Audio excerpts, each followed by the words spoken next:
ಇವತ್ತಿನ ಈ ಸಭೆ ಸುವರ್ಣಾಕ್ಷರಗಳಲ್ಲಿ ಬರೆದಿರ್ತಕ್ಕಂಥ ಸಭೆ ಅಂತ ಹೇಳಿದ್ರೆ ತಪ್ಪಾಗ್ಲಿಕ್ಕಿಲ್ಲ.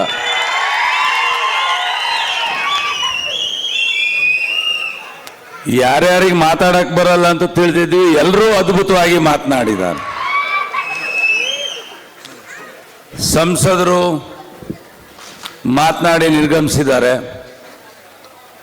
ರವಿಕುಮಾರ್ ಅವರು ಮಾತನಾಡಿ ನಿರ್ಗಮಿಸಿದ್ದಾರೆ, ವಿಧಾನ ಪರಿಷತ್ ಸದಸ್ಯರು. ಹಾಗೇನೆ ಹರೀಶ್ ಅವರು ಕೂಡ ಆತ್ಮೀಯ ಮಿತ್ರರು, ಶಾಸಕರು ಚೆನ್ನಾಗಿಯೇ ಮಾತನಾಡಿದ್ದಾರೆ. ವೀರೇಶ್ ಅವರು ಕೂಡ ವಿಚಾರಗಳನ್ನು ಪ್ರಸ್ತಾಪ ಮಾಡಿದ್ದಾರೆ, ಜಿಲ್ಲಾ ಪಂಚಾಯಿತಿಯ ಮಾಜಿ ಅಧ್ಯಕ್ಷರು. ಹಾಗೇನೆ ರೈತಪರ ನಾಯಕರು, ಸಹೋದರರು ತೇಜಸ್ವಿ ಪಟೇಲ್ ರವರು ತಮ್ಮದೇ ಆದ ದಾಟಿನಲ್ಲಿ ವಿಷಯವನ್ನು ಮಂಡಿಸಿದ್ದಾರೆ. ಜಿಲ್ಲಾಧ್ಯಕ್ಷರು ಪ್ರಾಸ್ತಾವಿಕವಾಗಿ ಸಾಕಷ್ಟು ವಿಚಾರಗಳನ್ನು ಮಂಡನೆ ಮಾಡಿದ್ದಾರೆ. ಮಾನ್ಯ ದೇವರಾಜಪ್ಪನವರು ನಮ್ಮ ನಾಯಕರು, ವೇದಿಕೆ ಮೇಲೆ ನಮ್ಮ ಪರಮೇಶ್ವರ ಗೌಡ್ರು, ಸಾವಂತ್ರವರು, ವಾಮನ್ ಮೂರ್ತಿ ಅವರು, ಹಾಗೆಯೇ ನಮ್ಮ ಪಂಚಮಸಾಲಿ ಸಮಾಜದ ತಾಲೂಕು ಅಧ್ಯಕ್ಷರು ದೀಟೂರು ಚಂದ್ರಶೇಖರಪ್ಪನವರು, ಮೋತಿ ಶಂಕರಪ್ಪನವರು, ವಾಲ್ಮೀಕಿ ಸಮಾಜದ ಅಧ್ಯಕ್ಷರಾಗಿರ್ತಕ್ಕಂಥ ನಮ್ಮ ಕಳ್ಳೇರು ಮಂಜಣ್ಣ ಅವರನ್ನ ಮೊದಲುಗೊಂಡು, ಹಾಗೆಯೇ ಲಿಂಗರಾಜ್ರವರು, ನಮ್ಮ ಪಕ್ಷದ ಯುವ ಘಟಕದ ಅಧ್ಯಕ್ಷರು ಪ್ರೇಮಕುಮಾರ್ ಅವರು, ಹಾಗೆಯೇ ವೇದಿಕೆಯಲ್ಲಿರ್ತಕ್ಕಂಥ ನಮ್ಮ ಪಕ್ಷದ ಮತ್ತು ಬಿಜೆಪಿ ಪಕ್ಷದ ಎಲ್ಲ ಮುಖಂಡರುಗಳು ಮತ್ತು ತಾವೆಲ್ಲರೂ ಕೂಡ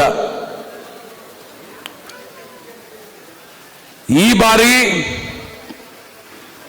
ಮೋದಿ ಅವರನ್ನು ಮತ್ತೊಮ್ಮೆ ಪ್ರಧಾನಿ ಮಾಡಬೇಕು ಅಂತೇಳಿ ಎಲ್ಲರ ಮನಸ್ಸುಗಳು ಒಂದಾಗಿ ಇವತ್ತಿನ ಈ ಸಭಾಂಗಣದಲ್ಲಿ ಬಂದಿರೋದು ವಿಶೇಷ ಅನ್ನೋದನ್ನು ನಾನು ಈ ಸಂದರ್ಭದಲ್ಲಿ ಹೇಳಲಿಕ್ಕೆ ಬಯಸ್ತೇನೆ.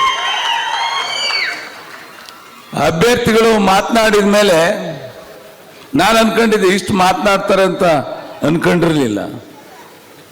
ಬಹಳ ಚೆನ್ನಾಗಿಯೇ ಮಾತನಾಡಿದರು. ಅವ್ರು ಮಾತನಾಡಿದ ಮೇಲೆ ಈ ಹೆಣ್ಮಕ್ಳು ಎಲ್ಲರೂ ನಾವು ಮುಂದೆ ಯಾಕೆ ಅಭ್ಯರ್ಥಿ ಆಗಬಾರದು ಅಂತ ಯೋಚನೆ ಮಾಡೋ ರೀತಿಗೆ ಅವ್ರು ತಂದು ನಿಲ್ಲಿಸಿದ್ದಾರೆ. ಬಹುಶಃ ಹರಿಹರ ಕ್ಷೇತ್ರ ರಾಜಕೀಯದಲ್ಲಿ ಕುರುಕ್ಷೇತ್ರವೇ ಸರಿ. ಗಾಂಜಿ ವೀರಪ್ಪ ಸಿದ್ದವೀರಪ್ಪನವರ ಕಾಲದಿಂದ ತಂದೆಯವರು ಶಿವಪ್ಪಾಜಿಯವರು, ನಾಗಪ್ಪನವರು, ನಂತರ ಹರೀಶು ಶಿವಶಂಕರ್ ಅವರು, ಬಿಡಿ ಕಾಂಗ್ರೆಸ್ ಉಳಿದ ಅಭ್ಯರ್ಥಿಗಳು ಅವರು ಆಕಸ್ಮಿಕವಾಗಿ ಗಾಳಿನಲ್ಲಿ ಬಂದಿರತಕ್ಕಂಥ ಹೋರಾಟದ ಮೇಲಲ್ಲ, ಬೇರೆ ಬೇರೆ ರೀತಿಯಲ್ಲಿ ಗೆದ್ದಿರ್ತಕ್ಕಂಥ. ಆದರೆ ಹೋರಾಟ ಹರಿಹರ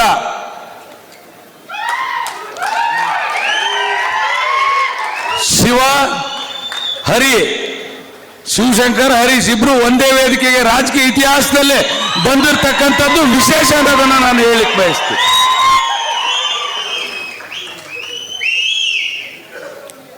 ಇಬ್ರು ವೇದಿಕೆಗೆ ಬರಲಿಕ್ಕೆ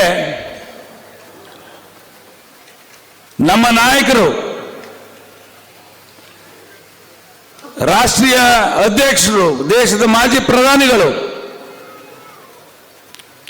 ಈ ದೇಶ ಕಂಡ ಮಹಾನ್ ರಾಜಕೀಯ ನಾಯಕರು, tallest man in the Indian politics, ಮಾನ್ಯ ಎಚ್ ಡಿ ದೇವೇಗೌಡರ ತೀರ್ಮಾನ, ಇವತ್ತು ನಮ್ಮೆಲ್ಲರನ್ನು ಕುಮಾರಸ್ವಾಮಿ ಅವರ ತೀರ್ಮಾನ, ಮೋದಿ ಅವರ ತೀರ್ಮಾನ ನಮ್ಮೆಲ್ಲರನ್ನು ಒಟ್ಟಿಗೆ ಸೇರಿಸಿದೆ ಅನ್ನೋದನ್ನ ತಪ್ಪಾಗ್ಲಿಕ್ಕಿಲ್ಲ ಅನ್ನೋದನ್ನು ನಾನು ಹೇಳಲಿಕ್ಕೆ ಬಯಸ್ತೀನಿ. ಹಿಂದೆ ಕೂಡ ನಾವು ಈ ರೀತಿ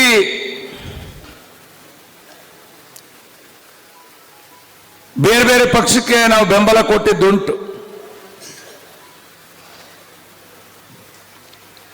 ನಮ್ಮ ನಾಯಕರು ಕುಮಾರಣ್ಣವರು ಅಲ್ಲಿ ತೀರ್ಮಾನ ತಗೊಂಡ್ರೆ ನಾವಿಲ್ಲಿ ಬದ್ಧತೆಯಿಂದ ಕೆಲಸ ಮಾಡಿದ್ದೀವಿ. ಹೋದ ಬಾರಿ 14ರಲ್ಲಿ ನಮ್ಮ ಪಕ್ಷದಿಂದ ಅಭ್ಯರ್ಥಿ ಮಹಿಮಾ ಪಟೇಲ್ರು ನಿಂತಿದ್ರು. ಕಾಂಗ್ರೆಸ್ ಪಕ್ಷದಲ್ಲಿದ್ರು. ಅವತ್ತು ಅವರಿಗೆ ಅವಮಾನ ಮಾಡಿ ನೀನೊಬ್ಬ ಅರಬಿ ಹಾವಿದ್ದಂಗೆ ನಿನ್ನಿಂದ ಏನೂ ಆಗಲ್ಲ ಅಂತ ಅಂದ್ರು. ಅವತ್ತು ಅವರು ಸೆಟದ್ ನಿಂತು ಮತ್ತೆ JDS ಪಕ್ಷದಿಂದ ಅಭ್ಯರ್ಥಿ ಆದ್ರಲ್ಲ. ಅವತ್ತು ನಾವು JDS ಪಕ್ಷದ ಪ್ರಾಮಾಣಿಕವಾಗಿ ಕೆಲಸ ಮಾಡಿದ್ವಿ. ನಾವೆಲ್ಲರೂ ಶ್ರಮದಿಂದ 46,000 ಓಟ್ ತಗೊಂಡ್ರು. ಕಾಂಗ್ರೆಸ್ ಪಕ್ಷ ನೆಲ ಕಚ್ಚಿತು, ಸಿದ್ದೇಶ್ವರ ಅವರು ಗೆದ್ರು. ತದನಂತರದಲ್ಲಿ ಕುಮಾರಸ್ವಾಮಿ ಅವರು 14 ತಿಂಗಳ ಕಾಲ ಕಾಂಗ್ರೆಸ್ನವ್ರ ಜೊತೆನಲ್ಲಿ ಸಮ್ಮಿಶ್ರ ಸರ್ಕಾರ ಮಾಡಿದ್ರು. ಸಮ್ಮಿಶ್ರ ಸರ್ಕಾರ ಇದೆ ಅಂತ ಹೇಳಿ ಕಾಂಗ್ರೆಸ್ಗೆ ಬೆಂಬಲ ಕೊಡ್ರಿ ಅಂದ್ರು. ನಾವು ಕಾಂಗ್ರೆಸ್ಗೆ ಬೆಂಬಲ ಕೊಟ್ವಿ. ಈಗ ರಾಜಕೀಯ ಸ್ಥಿತ್ಯಂತರಗಳು ನೋಡ್ರಿ. ನಾಯಕರ ತೀರ್ಮಾನಕ್ಕೆ ನಾವು ಹೆಂಗೆ ಕಾರ್ಯಕರ್ತರು ಮುಖಂಡರು ತಲೆಬಾಗಬೇಕಾಗತ್ತೆ ಅನ್ನೋದಕ್ಕೆ ಹೇಳ್ತಾ ಇದ್ದೀನಿ. ನಮಗೆ ಪಕ್ಷ ನಿಷ್ಠೆ, ನಾಯಕರ ನಿಷ್ಠೆ ಇರೋದ್ರಿಂದನೇ ಅವ್ರು ಏನು ಹೇಳಿದರೆ ಅದನ್ನ ಮಾಡ್ತಾ ಬಂದಿದ್ದೀವಿ. ಈ ಬಾರಿ ಬಿಜೆಪಿಗೆ ಬೆಂಬಲ ಕೊಟ್ಟೇ ಕೊಡ್ತೀವಿ, ಬಿಜೆಪಿ ಅಭ್ಯರ್ಥಿಯನ್ನು ಗೆಲ್ಲಿಸ್ತೀವಿ ಅನ್ನೋದನ್ನು ನಾನು ಈ ಸಂದರ್ಭದಲ್ಲಿ ಹೇಳುತ್ತಾ ಇದ್ದೀನಿ. 1 ವರ್ಷ ಆಯ್ತು ಚುನಾವಣೆ ಆಗಿ. ನಾನು ಹರೀಶ್ ಆ ಕಡೆ ಇನ್ನೊಬ್ರು ಕಾಂಗ್ರೆಸ್ ಅಭ್ಯರ್ಥಿ ಪೈಪೋಟಿ ಮಾಡಿದ್ದೀವಿ. ನಮ್ಮ ಕಾರ್ಯಕರ್ತರು, ಬಿಜೆಪಿ ಕಾರ್ಯಕರ್ತರು, JDS ಬಿಜೆಪಿ ಕಾರ್ಯಕರ್ತರು ಬಡದಾಡಿದ್ದೀವಿ. ಮನಸ್ಸುಗಳ ಸುಲಭವಾಗಿ ಒಂದಾಗೋ ಮಟ್ಟಿಗೆ ಇರಲಿಲ್ಲ. ಆದರೆ ಇವತ್ತು ಬಲಿಷ್ಠ ಭಾರತ, ಭವಿಷ್ಯದ ನಾಯಕ, ಜಗತ್ತಿನ ನಂಬರ್ 1 ಶ್ರೇಷ್ಠ ನಾಯಕ ಮೋದಿ ಅವರು ಮತ್ತೊಮ್ಮೆ ಪ್ರಧಾನಿ ಮಾಡಬೇಕು ಅಂತ ಹೇಳಿ ಮಾನ್ಯ ದೇವೇಗೌಡರು ಯಾವತ್ತು ಸಂಕಲ್ಪ ಮಾಡಿದ್ರು ಅವತ್ತು ನಾವೆಲ್ಲರೂ ಒಂದಾಗಿದ್ದೀವಿ, ಮನಸ್ಸುಗಳು ಕೂಡಿದಾವೆ ಅಂತ ನಾನು ಭಾವಿಸಿದ್ದೀನಿ. ನಾವು JDSನವರು ಕಮಿಟ್ಮೆಂಟ್ ಇರ್ತಕ್ಕಂಥ ಕಾರ್ಯಕರ್ತರು. ನಮಗೆ ವಿಶ್ವಾಸ ಇದೆ. ವಿಶ್ವಾಸ ಮತ್ತು ಬದ್ಧತೆಯಿಂದ ಕೆಲಸ ಮಾಡ್ತಕ್ಕಂಥ ಕಾರ್ಯಕರ್ತರು ನಾವು. ಕಮಿಟ್ಮೆಂಟ್ ಅಂಡ್ ಕಾನ್ಫಿಡೆನ್ಸ್ ನಮ್ಮ ಪಕ್ಷದಲ್ಲಿರ್ತಕ್ಕಂಥ ಮುಖಂಡರ ಕಾರ್ಯಕರ್ತರು ಇದೆ ಅನ್ನೋದನ್ನು ನಾನು ಈ ಸಂದರ್ಭದಲ್ಲಿ ಹೇಳಲಿಕ್ಕೆ ಬಯಸ್ತೀನಿ. ಹಾಗಾಗಿ ಇವತ್ತು ಮೈತ್ರಿ ಧರ್ಮ ಏನು ಪಾಲನೆ ಮಾಡಬೇಕು ಅದನ್ನ ಪ್ರಾಮಾಣಿಕವಾಗಿ ಮಾಡ್ತೀವಿ ಅಂತ ಈ ಸಂದರ್ಭದಲ್ಲಿ ಭರವಸೆ ಕೊಡ್ತೀವಿ. ಇವತ್ತು ಮೈತ್ರಿ ಅಭ್ಯರ್ಥಿನ ಗೆಲ್ಲಿಸ್ತೀವಿ ಅಂತ ಸಂಕಲ್ಪ ಮಾಡ್ತೀವಿ. ಅನುಮಾನ ಬೇಡ. ಒಂದೇ ವೇದಿಕೆಯಲ್ಲಿ ಬಂದಿದ್ದೀವಿ ಅಂದಾಕ್ಷಣ ಕಾಟಾಚಾರಕ್ಕೆ ನಾವು ಸೇರೋ ಜನ ಅಲ್ಲ. ನನ್ನ ತಂದೆಯವರು ಶಿವಪ್ಪನವರು, ನಿಮಗೆ ಗೊತ್ತಿದೆ, ಹೋರಾಟಕ್ಕೆ ಇನ್ನೊಂದು ಹೆಸರೇ ಈ ಜಿಲ್ಲೆಯಲ್ಲಿ, ಈ ರಾಜ್ಯದಲ್ಲಿ ಶಿವಪ್ಪನವರು ಅನ್ನೋದನ್ನ ಇವತ್ತು ಯಾರು ಮರ್ತಿಲ್ಲ. ಅದರ ಹಾದಿಯಲ್ಲಿ ಅವರು ಹಾಕಿಕೊಟ್ಟ ಹಾದಿನಲ್ಲಿ ನಾನು ಕೂಡ ನಡೀತಾ ಇದ್ದೀನಿ. ಕೊಟ್ಟ ಮಾತು ಇಟ್ಟ ಹೆಜ್ಜೆನ ಈ ಶಿವಶಂಕರ್ ಯಾವತ್ತೂ ತೆಗೆಯೋದಿಲ್ಲ ಅನ್ನೋದನ್ನ ಈ ಸಂದರ್ಭದಲ್ಲಿ ಹೇಳಲಿಕ್ಕೆ ಬಯಸ್ತೀನಿ. ಕಮ್ ವಾಟ್ ಮೇ, ಗೊತ್ತಿದೆ ನನಗೆ. ಶಿವಪ್ಪನವರು ಕಟ್ಟಿದ ಶುಗರ್ ಫ್ಯಾಕ್ಟರಿನ ಕಾಂಗ್ರೆಸ್ನವರು ಹರಾಜು ಹಾಕಿದ್ದಾರೆ. 14ರಲ್ಲಿ ನಮಗೆ ಮಾಡ್ರಿ ಅಂತ ಕೇಳಿದ್ರು, ನಾವು ಮಾಡಲಿಲ್ಲ. ಪಕ್ಷಕ್ಕೆ ಶಿಸ್ತಿನ ಸಿಪಾಯಿಯಾಗಿ ಮಾಡಿದ್ವಿ. ಆದರೂ ಅವರು ದೇಶದಿಂದ 17ನೇ ಇಸ್ವಿನಲ್ಲಿ ಶುಗರ್ ಫ್ಯಾಕ್ಟರಿನ ಹರಾಜು ಹಾಕಿದ್ದಾರೆ ಕಾಂಗ್ರೆಸ್ನವರು. ಆದರೂ ನಾವು ದೊಡ್ಡ ಮನಸ್ಸು ಮಾಡಿ 19ರಲ್ಲಿ ಕಾಂಗ್ರೆಸ್ಸಿಗೆ ಓಟ್ ಕೊಟ್ಟಿದ್ದೀವಿ. ನಮ್ಮಲ್ಲಿರ್ತಕ್ಕಂಥ ಹೃದಯ ವೈಶಾಲ್ಯತೆ ಯಾವ ನಾಯಕರಿಗೂ ಯಾವ ಪಕ್ಷದ ಮುಖಂಡರಿಗೂ ಬರಲಿಕ್ಕೆ ಸಾಧ್ಯನೇ ಇಲ್ಲ ಅನ್ನೋದನ್ನ ಹೇಳಲಿಕ್ಕೆ ಬಯಸ್ತೀನಿ. ಕೊಂದವನಿಗೆ ಕೊಲೆ ತಪ್ಪಿದ್ದಲ್ಲ, ಮೋಸ ಮಾಡಿದವನಿಗೆ ಮೋಸ ತಪ್ಪಿದ್ದಲ್ಲ. ಆದ್ರೆ ನಮ್ಮ ತಂದೆಯವರು ಕಟ್ಟಿದ ಆ ಶುಗರ್ ಫ್ಯಾಕ್ಟರಿನ ಹರಾಜು ಹಾಕಿದ್ರು ಕೂಡ ನಾವು ಎಲ್ಲವನ್ನು ಲೆಕ್ಕಿಸದೆ ನಮ್ಮ ನಾಯಕರು ಏನು ಆದೇಶ ಮಾಡಿದ್ರು ಅದಕ್ಕೆ ಬದ್ಧತೆಯಿಂದ ತಲೆಬಾಗಿ ಕೆಲಸ ಮಾಡಿದ್ವಿ. ಆದರೂ ಇವತ್ತು ಶುಗರ್ ಫ್ಯಾಕ್ಟರಿನ ಕಬಳಿಸಬೇಕು ಅಂತ ಪ್ರಯತ್ನ ಮಾಡ್ತಾ ಇದ್ದಾರೆ. ಕಾಂಗ್ರೆಸ್ನವ್ರಿಗೆ ಹೇಳ್ತೀನಿ, ನನ್ನ ಕೊನೆ ಉಸಿರಿರೋವರೆಗೂ ಕಾನೂನುಬದ್ಧವಾಗಿ ನನ್ನನ್ನು ಸೋಲಿಸಲಿಕ್ಕೆ ಸಾಧ್ಯ ಇಲ್ಲ, ಶುಗರ್ ಫ್ಯಾಕ್ಟರಿನ ತಗೊಳ್ಳಕ್ಕೆ ಸಾಧ್ಯವೇ ಇಲ್ಲ ಅನ್ನೋದನ್ನ ಹೇಳಲಿಕ್ಕೆ ಬಯಸ್ತೀನಿ. ಕಪಟದಿಂದ ಏನಾದ್ರೂ ಪ್ರಯತ್ನ ಮಾಡಬಹುದು ನೀವು, ಕಪಟತನ ಬಹಳ ದಿವಸ ನಡೆಯೋದಿಲ್ಲ. ನೋಡ್ತೀನಿ, ನಾನು ಶಿವಪ್ಪನ ಮಗ, ನಾನು ಶಿವಪ್ಪನವ್ರ ರಕ್ತ, ಆ ಬದ್ಧತೆ, ಆ ಗಟ್ಟಿತನ, ನನ್ನನ್ನು ಯಾರು ಏನು ಮಾಡ್ಲಿಕ್ಕೆ ಸಾಧ್ಯ ಇಲ್ಲ. ನಮ್ಮ ಜೊತೆಯಲ್ಲಿರೋದು ಕೆಲವರು ಬಿಟ್ಟು ಹೋಗಿರ್ಬೋದು, ಬಿಟ್ಟೋದವರಿಗೆ ಪಶ್ಚಾತ್ತಾಪ ಆಗಿದೆ ಅಂತ ನಾನು ಭಾವಿಸಿದ್ದೀನಿ. ಯಾರು ಎಲ್ಲೇ ಇರಲಿ, ದೇಶದ ಪ್ರಧಾನಿಯನ್ನ ಮತ್ತೊಮ್ಮೆ ಪ್ರಧಾನಿ ಮಾಡಲಿಕ್ಕೆ ಪ್ರಾಮಾಣಿಕವಾಗಿ ನೀವು ಬಿಜೆಪಿಗೆ ವೋಟ್ ಕೊಡಿ ಅಂತ ಹೇಳಿ ಈ ಸಂದರ್ಭದಲ್ಲಿ ನಾನು ಹೇಳಲಿಕ್ಕೆ ಬಯಸ್ತೀನಿ. ಸರ್ಕಾರ ಏನಿದೆಯಪ್ಪ ಇವತ್ತಿನ ಸರ್ಕಾರ? ಇದು ಜನಪರ ಸರ್ಕಾರ ಅಲ್ಲ, ಕೇವಲ ಅಹಿಂದ ಪ್ರತಿಪಾದನೆ ಮಾಡ್ತಕ್ಕಂಥ ಸರ್ಕಾರ. ಗ್ಯಾರಂಟಿಗಳನ್ನ ತೋರಿಸಿ ಅಧಿಕಾರಕ್ಕೆ ಬಂದಿರತಕ್ಕಂಥ ಸರ್ಕಾರ. ಗ್ಯಾರಂಟಿಗಳೆಲ್ಲವೂ ಕೂಡ ಈ ಚುನಾವಣೆ ಆದಮೇಲೆ ಕಾಂಗ್ರೆಸ್ ನೆಲ ಕಚ್ಚುತ್ತೆ, ಗ್ಯಾರಂಟಿಗಳು ನಿಂತೇ ನಿಲ್ತವೆ. ಹೇಳಿದ್ರಲ್ಲ ರವಿಶಂಕರ್ ಅವರು, ರವಿಕುಮಾರ್ ಅವರು, ಮತ್ತೆ 25 ಗ್ಯಾರಂಟಿ ಅನೌನ್ಸ್ ಮಾಡಿದ್ದಾರೆ ನಿನ್ನೆ. ಏನು ಇವರು ಪಾರ್ಟಿ ದುಡ್ಡು? ಅದು ರೈತರ ದುಡ್ಡು, ಟ್ಯಾಕ್ಸ್ ಪೇಯರ್ಸ್ ದುಡ್ಡು, ಶ್ರಮದಿಂದ ಕಟ್ಟಿರ್ತಕ್ಕಂಥ, ಖಜಾನೆ ಕಟ್ಟಿರ್ತಕ್ಕಂಥ ದುಡ್ಡು. ಇವ್ರ ಅಪ್ಪನ ಗಂಟಾದ್ರೆ ಹಿಂಗ ಅನೌನ್ಸ್ ಮಾಡ್ತಿದ್ರ ಇವರು?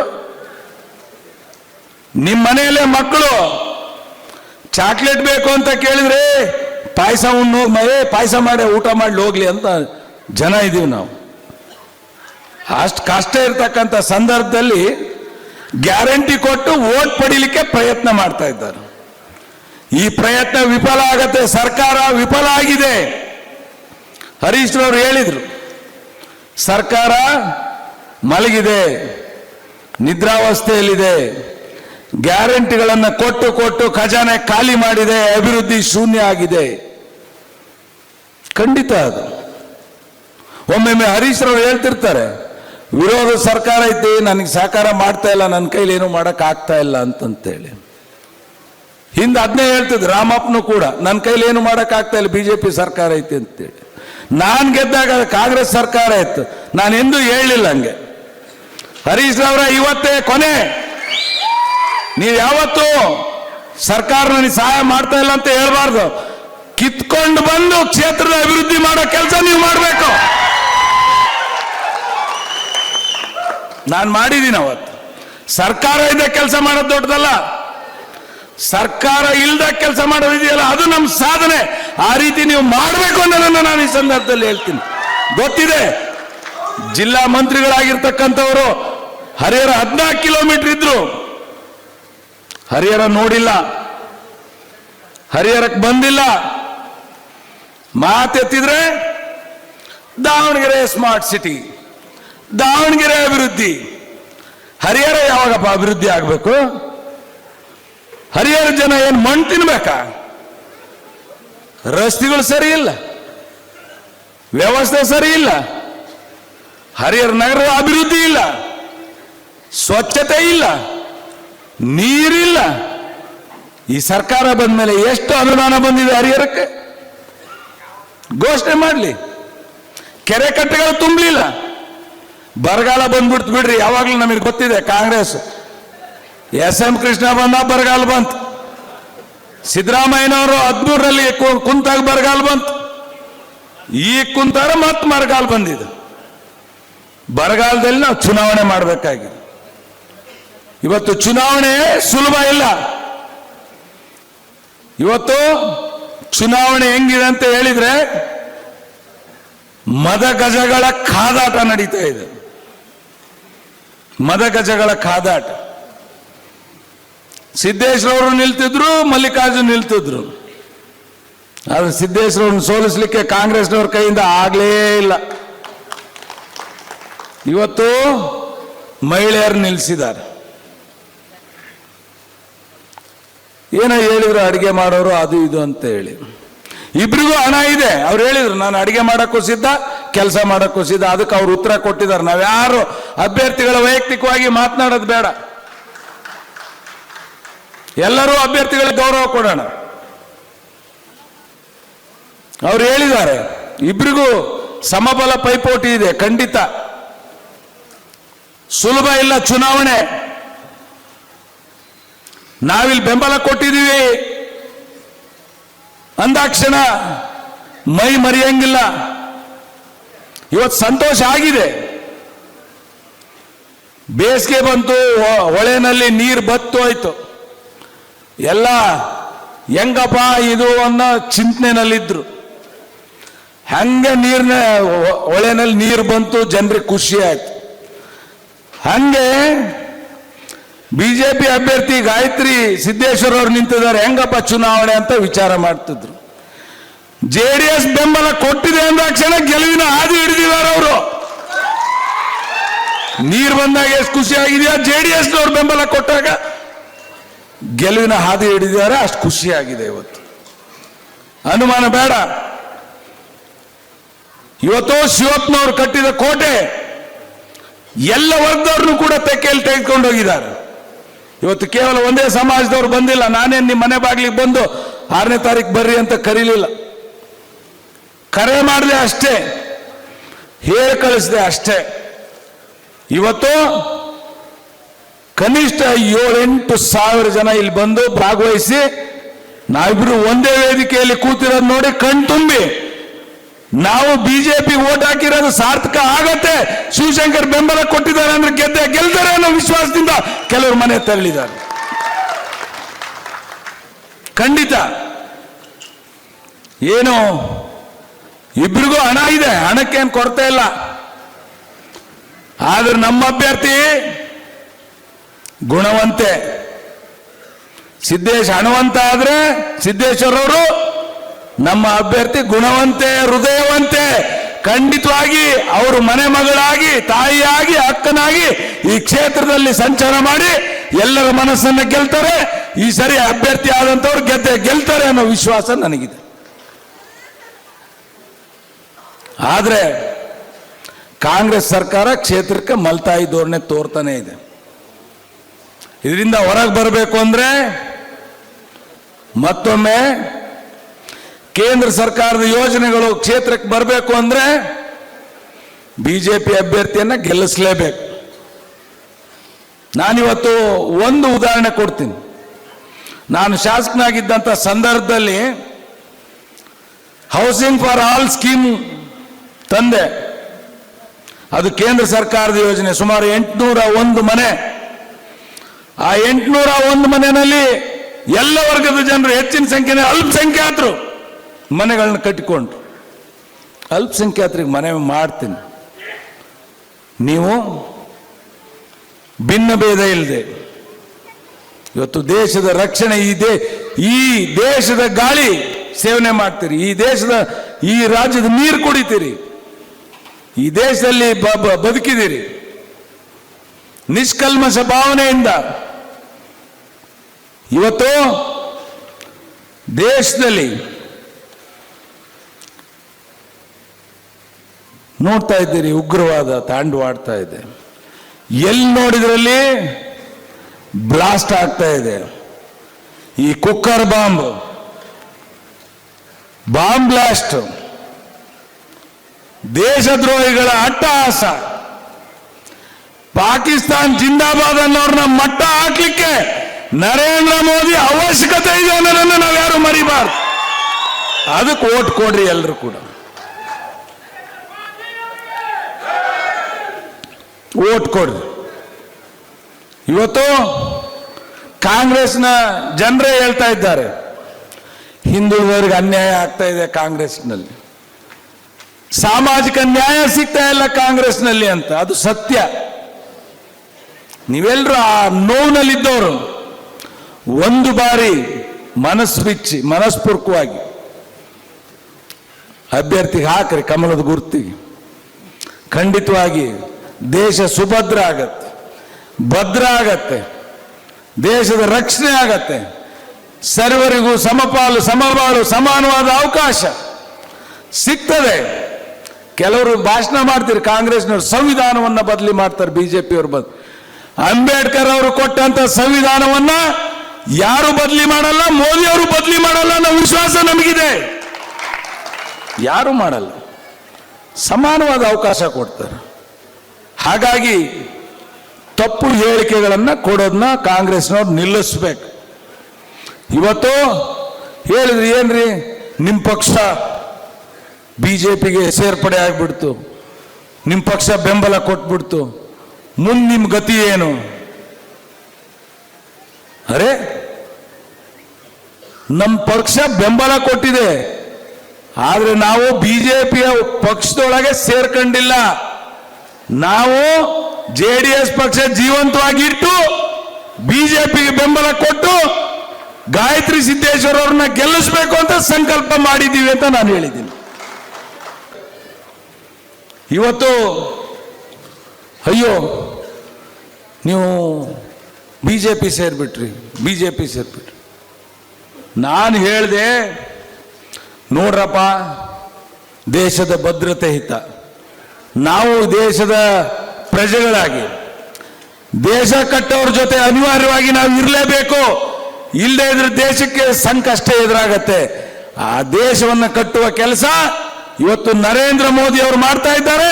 ಅವರಿಗೆ ನಾವು ವೋಟ್ ಕೊಡೋದು ಸಿದ್ಧ ಅನ್ನೋದನ್ನು ನಾನು ಇವತ್ತು ಹೇಳಿ ಇವತ್ತು ವೇದಿಕೆಗೆ ಬಂದಿದ್ದೇನೆ ಅನ್ನೋದನ್ನು ಹೇಳಲಿಕ್ಕೆ ಬಯಸ್ತೀನಿ. ನೋಡ್ತಾ ಇದ್ದೀರಿ ಇವತ್ತು ದೇಶದಲ್ಲಿ ಯಾರಿಗೆ ವೋಟ್ ಕೊಡಬೇಕು ಅಂತ. ರಾಹುಲ್ ಗಾಂಧಿ ಕೊಡಬೇಕಾ, ಮೋದಿ ಅವರಿಗೆ ಕೊಡಬೇಕಾ? ರಾಹುಲ್ ಗಾಂಧಿಗೆ ರಾಜಕೀಯ ಪ್ರಬುದ್ಧತೆನೇ ಇಲ್ಲ. ಇಲ್ಲಿರೋರಿಗೆ ಎಷ್ಟೋ ಪ್ರಬುದ್ಧತೆ ಇದೆ, ಅವ್ರಿಗೆ ಪ್ರಬುದ್ಧತೆನೇ ಇಲ್ಲ. ಸುಮ್ಮನೆ ಭಾರತ್ ಜೋಡೋ ಅಂತ ಪಾದಯಾತ್ರೆ ಮಾಡಿದ್ರು. ಪಾದಯಾತ್ರೆ ಮಾಡಿಬಿಟ್ರೆ ಭಾರತ್ ಜೋಡಿಬಿಡುತ್ತೇನು? ಜೋಡಕ್ಕಾಗಲ್ಲ, ಸುಲಭ ಅಲ್ಲ ಭಾರತನ ಜೋಡಿಸ್ಲಿಕ್ಕೆ. ಭಾರತದ ಜನರು ಬಹಳ ಪ್ರಬುದ್ಧರಿದ್ದಾರೆ. ಜನರ ಮನಸ್ಸನ್ನ ಗೆಲ್ಲಬೇಕು, ಅವರ ಹೃದಯವನ್ನು ತಟ್ಟಬೇಕು ಅಂದ್ರೆ ಮೋದಿ ಅವರು ಎಂಥ ಅದ್ಭುತ ಕಾರ್ಯ ಮಾಡಿದರು. 500 ವರ್ಷದ ಇತಿಹಾಸ, ರಾಮ ಮಂದಿರ ನಿರ್ಮಾಣ ಆಗಬೇಕು ಅಂತ ಏನು ಕನಸು ಕಂಡಿದ್ರು ಈ ದೇಶದ ಜನ. ರಾಮ ಮಂದಿರ ಸ್ಥಾಪನೆ ಮಾಡೋದ್ರ ಮೂಲಕ ಈ ದೇಶದ ಭಾವನೆಯನ್ನು ಎತ್ತಿಡಿದಿದ್ದಾರೆ, ದೇಶದ ಸಂಸ್ಕೃತಿಯನ್ನು ಎತ್ತಿಡಿದಿದ್ದಾರೆ, ಜನರ ಮನಸ್ಸನ್ನ ಗೆದ್ದಿದ್ದಾರೆ. ಹಾಗಾಗಿ ಇವತ್ತು ಅನೇಕರು ಇವತ್ತು ಎಲ್ಲರೂ ಕೂಡ ಸಂಕಲ್ಪ ಮಾಡಿದ್ದಾರೆ, ಮೋದಿ ಅವ್ರನ್ನ ಗೆಲ್ಲಿಸಬೇಕು, ದೇಶದ ಪ್ರಧಾನಿಯನ್ನ ಮತ್ತೊಮ್ಮೆ ಮಾಡಬೇಕು ಅಂತ ಇವತ್ತು ಸಂಕಲ್ಪ ಮಾಡಿದ್ದಾರೆ. ಹಾಗಾಗಿ ನಾವು ನಮ್ಮ ಪಕ್ಷ ಇವತ್ತು ಗಾಯತ್ರಿ ಸಿದ್ದೇಶ್ವರ ಅವರಿಗೆ ಬಿಜೆಪಿ ಪಕ್ಷಕ್ಕೆ ನಾವು ಬೆಂಬಲ ಕೊಡ್ತಾ ಇದ್ದೇವೆ. ರಾಹುಲ್ ಗಾಂಧಿ ಅವ್ರ ಮಾತು ಕೇಳಿದ್ರಲ್ಲ, ಒಂದ್ ಕಡೆ ಆಲೂಗಡ್ಡೆ ಹಾಕಿದ್ರೆ ಒಂದ್ ಕಡೆ ಬಂಗಾರ ಬರುತ್ತಂತೆ. ಎಲ್ಲಿಂದ ಬರುತ್ತ್ರಿ? ಇವತ್ತು ರೈತರನ್ನ ಉದ್ಧಾರ ಮಾಡಬೇಕು, ಸರ್ಕಾರ ರೈತರ ಬದುಕನ್ನು ಹಸನು ಮಾಡಬೇಕು. ಆ ನಿಟ್ಟಿನಲ್ಲಿ ಕುಮಾರಸ್ವಾಮಿ ಅವರು ಅನೇಕ ಕಾರ್ಯಕ್ರಮಗಳನ್ನ ಹಾಕೊಂಡು ರೈತರ ಸಾಲ ಮನ್ನಾ ಮಾಡೋದ್ರ ಮೂಲಕ ರೈತರ ಭವಿಷ್ಯವನ್ನು ಉಜ್ವಲ ಮಾಡಿದರು. ಆ ಮಾದರಿಯಲ್ಲಿ ಈ ದೇಶದಲ್ಲಿ ರೈತರಿಗೆ ಒಂದು ಹೊಸ ಕಾಯಕಲ್ಪ ಕೊಡಬೇಕು ಅಂತ ಹೇಳಿ ದೇಶದ ಸರ್ಕಾರ, ಮೋದಿ ಅವರ ಸರ್ಕಾರ ನಿರ್ಧಾರ ಮಾಡುತ್ತೆ ಅನ್ನೋ ನಿಟ್ಟಿನಲ್ಲಿ ನಮ್ಮ ದೇವೇಗೌಡರು ಬೆಂಬಲ ಕೊಡ್ತಿದ್ದಾರೆ. ಅದೆಲ್ಲ ಟಿವಿನಲ್ಲೇ ಎಲ್ಲ ನೋಡಿದೆ, ವಾಟ್ಸಪ್ನಲ್ಲಿ ರಾಹುಲ್ ಗಾಂಧಿ ಅವರೇನೋ ಹೇಳಿದ್ರಂತೆ, ಕೌನ್ ಹೈ ಭಾರತ್ ಮಾತಾ, ಕಾಯ್ ಭಾರತ್ ಮಾತಾ, ನಮ್ಮ ತಾಯಿ ಭಾರತ್ ಮಾತೆ, ನಮ್ಮ ರಾಜ್ಯದ ತಾಯಿ ಕನ್ನಡಾಂಬೆ. ಈ ಸ್ವಾಭಿಮಾನ ಇಲ್ಲದಂತ ಜನರಿಗೆ ನಾವು ವೋಟ್ ಕೊಟ್ರೆ ಖಂಡಿತವಾಗಿ ದೇಶ ಉದ್ಧಾರ ಆಗಲ್ಲ, ನಾವು ಬದುಕಕ್ಕೆ ಸಾಧ್ಯ ಇಲ್ಲ. ಹಾಗಾಗಿ ನಾವು ಬಿಜೆಪಿ ಪಕ್ಷಕ್ಕೆ ವೋಟ್ ಕೊಡಬೇಕಾಗಿದೆ. ಇವತ್ತು ದೇಶದ ಸೇವಕ ಮೋದಿ. ಮೋದಿ ಅವ್ರನ್ನ ಮತ್ತೊಮ್ಮೆ ನಾವು ಗೆಲ್ಲಿಸಬೇಕು. ಗೆಲ್ಲಿಸಲಿಕ್ಕೆ ನಾವೆಲ್ಲ ಸಂಕಲ್ಪ ಮಾಡಬೇಕು ಅನ್ನೋದನ್ನು ನಾನು ಈ ಸಂದರ್ಭದಲ್ಲಿ ಹೇಳಿ, ಇವತ್ತು ನಮ್ಮ ಅಭ್ಯರ್ಥಿಗೆ ಎಲ್ಲೋ ಒಂದು ಕಡೆ ಗುರುಬಲ ಬಂದಂಗೆ ಕಾಣುತ್ತೆ. ಇಂದಿರಾ ಗಾಂಧಿಗಿಂತ ಚೆನ್ನಾಗಿ ಕೈ ಮುಗಿತೀರಿ ಅಮ್ಮಾರ ನೀವು. ನಾನು ನೋಡ್ತಾ ಇದ್ದೀನಿ, ಸುಮ್ಮನೆ ಹಿಂದೆ ಮುಂದೆ ತಿರುಗದಂಗೆ ಕೈ ಮುಗಿತೀರಿ. ನಿಮ್ ಕೈ ಮುಗಿಯೋದಕ್ಕೆ ಜನ ಓಟ್ ಹಾಕ್ತಾರೆ, ಹೋಗ್ರಿ ಗೆದ್ದೇ ಬಿಡ್ತೀರಿ ನೀವು.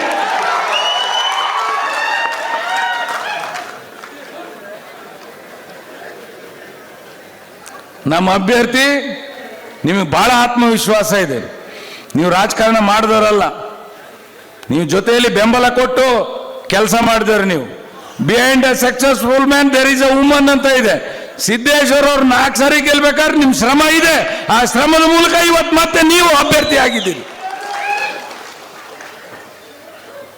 ನೀವು 1 ಲಕ್ಷ ಮತ ನಮ್ಮ ಮುಖಂಡರು, ನಮ್ಮ ಕಾರ್ಯಕರ್ತರು, ಜನತಾದಳ, ನಾನು ಎಲ್ಲ ಜನರನ್ನ ಕಟ್ಕೊಂಡಿದ್ದೀನಿ.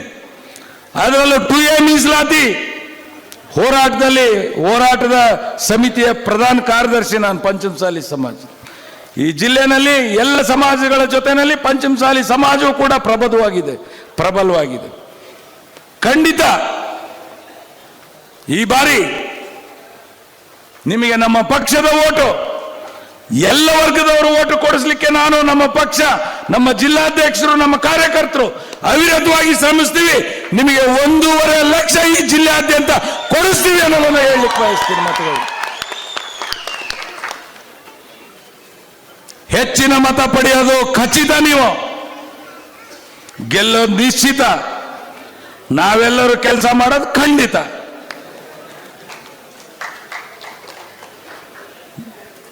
ಬಿಜೆಪಿ ಗೆಲ್ಲೋದು ಗ್ಯಾರಂಟಿ, ಮೋದಿ ಪ್ರಧಾನಿ ಆಗೋದು ಗ್ಯಾರಂಟಿ, ನೀವು ಸಂಸದರಾಗೋದು ಗ್ಯಾರಂಟಿ. ನಡ್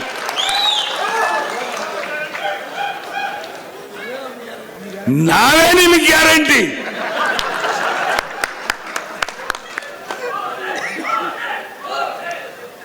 ಹಾಗಾಗಿ ನಮ್ಮ ಸಿದ್ದೇಶ್ವರ್ ಅವರು ಹೇಳಿದ್ರು, ನೀವು ಎಷ್ಟೊತ್ತು ಮಾತಾಡ್ತೀರಿ ಅಂತ ಕೇಳಿದ್ರು ನನಗೆ. ನಾನು ಮಿನಿಮಮ್ 1 ತಾಸು ರೀ ಅಂತ ಹೇಳಿದೆ. 1 ತಾಸಿಲ್ಲದೆ ಪತ್ರಕರ್ತರು ಕುತ್ಕೊಳ್ರಿ, ಇನ್ನೊಂದು ಬಹಳ ಮಹತ್ವವಾಗಿ ವಿಷಯ ಐತಿ, ಕುತ್ಕೊಳ್ರಿ ಹೇಳ್ತೀನಿ. ನಾವು ಸುಲಭವಾಗಿ ಮುಗಿಸೋರಲ್ಲ. ನಾವು ನಮ್ಮ ಹಣೆ ಬರ ನೋಡ್ರಿ,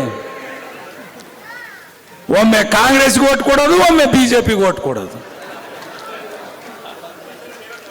ಆದ್ರೆ ಕಾಂಗ್ರೆಸ್ಗೆ ಓಟ್ ಕೊಟ್ಟಾಗ ಕಾಂಗ್ರೆಸ್ ಪಕ್ಷದವರೇ ಕೆಲಸ ಮಾಡಲಿಲ್ಲ, ಹಂಗಾಗಿ ಕಾಂಗ್ರೆಸ್ ಅಭ್ಯರ್ಥಿನ ಅವರೇ ಸೋಲಿಸಿದ್ರು. ಇವತ್ತು ನಾವು ನಿಮಗೆ ಓಟ್ ಕೊಡ್ತೀವಿ, ನೀವೆಲ್ಲರೂ ಗೆಲ್ತೀರಿ, ಅನುಮಾನ ಬೇಡ. ನಿಮ್ಮ ಪಕ್ಷದಲ್ಲಿ ಪ್ರಾಮಾಣಿಕವಾಗಿ ಕೆಲಸ ಮಾಡ್ತಾ ಇದ್ದಾರೆ. ಸಣ್ಣ ಪುಟ್ಟ ಗೊಂದಲಗಳು ಇರ್ತವೆ, ಅವೆಲ್ಲ ಪಿನ್ ಪ್ರಿಕ್ಸ್ ನಡೀತವೆ. ಇನ್ನೂ 1 ತಿಂಗಳೈತೆ, ಅಷ್ಟೊತ್ತಿಗೆ ಸರಿ ಆಗ್ತಾರೆ ಎಲ್ಲರೂ, ಗೊತ್ತಿದೆ ನನಗೆ. ಖಂಡಿತ ನಾವು ನಿಮಗೆ ಗೆಲುವಿನ ಮತವನ್ನು ಕೊಡಿಸ್ತೀವಿ. ಆದರೆ ನಮ್ಮ ಬೇಡಿಕೆ ಇಷ್ಟೇ, ಇನ್ನು ಹೆಚ್ಚು ಮಾತನಾಡೋದಿಲ್ಲ. ಜನ ಅರ್ಧ ಹೋಗಿದ್ದಾರೆ, ನಮ್ಮನ್ನು ನೋಡೇ ಸಂತೋಷಪಟ್ಟು ನಿಮಗೆ ಓಟ್ ಹಾಕ್ತೀವಿ ಅಂತ. 5 ಕ್ವಿಂಟಾಲ್ ಅವಲಕ್ಕಿ ಹೋಗಿರೋದು ಅಮ್ಮಾರೆ,